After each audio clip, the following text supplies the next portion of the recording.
Mr. Pordel is a prominent scholar of the Sunni religion in Bandar Abbas, south of Iran. He graduated from the University of Islamic Religions in Medina in Saudi Arabia. He's made a decade's worth of attempts to present the true face of Islam to his students. هر کسی انسان بیگناهی رو بکشه بدون گناه، بدون اینکه چه مرتکب قتلی عمد شده باشه یا مفسد فی الارض باشه، مثل این که اگر یک نفر رو بکشه مثل این که کل بشریت رو کشته. فکأنما قتل الناس جمیعا. این حدیث نیست که بگیم ضعیفه یا مرسله یا نمیدونم فلانه، این آیه قرآنی است.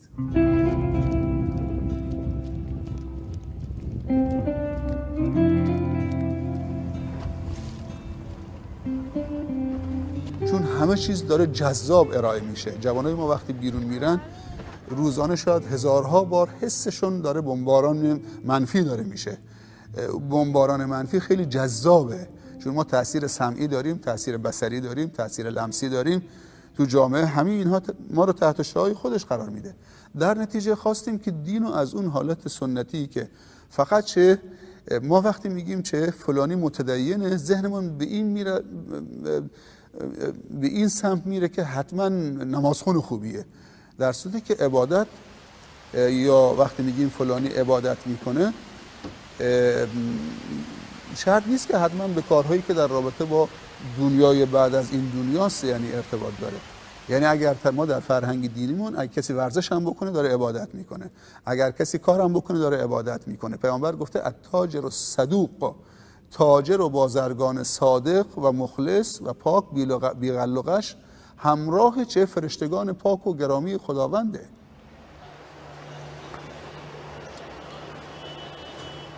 This is the School of Religious Sciences in Bandar Abbas, where Mr. Pordel teaches his students. افراطگری خشونت به همراه داره. خشونت دوباره خشونت رو تولید میکنه. خون دوباره خون رو تولید میکنه. اسلام حتی وقتی که اگر قتل عمدی هم صورت بگیره که انسان حق قصاص داره از نظر شرعی، بازم اسلام و قرآن تأکید میکنه و پیامبر صلی الله علیه وسلم که اگر گذشت بکنی خیلی بهتره. شما که مربیان و دعوتگران و مصلحان آینده هستید، مربیان جامعه هستید، این مسئولیت برگردن شماست که با اسلام خشن مقابله بکنید. اسلام همش رحمته، صلح و صفا و صمیمیته، همش محبته، همش رحمت و شفقته.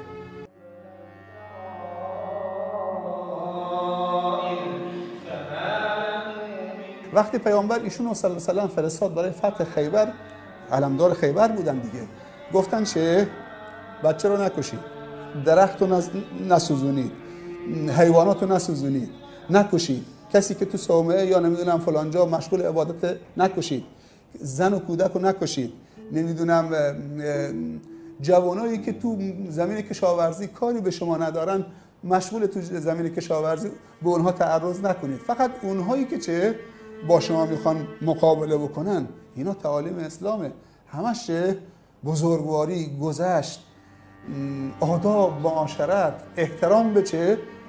به حتی به مخالفش.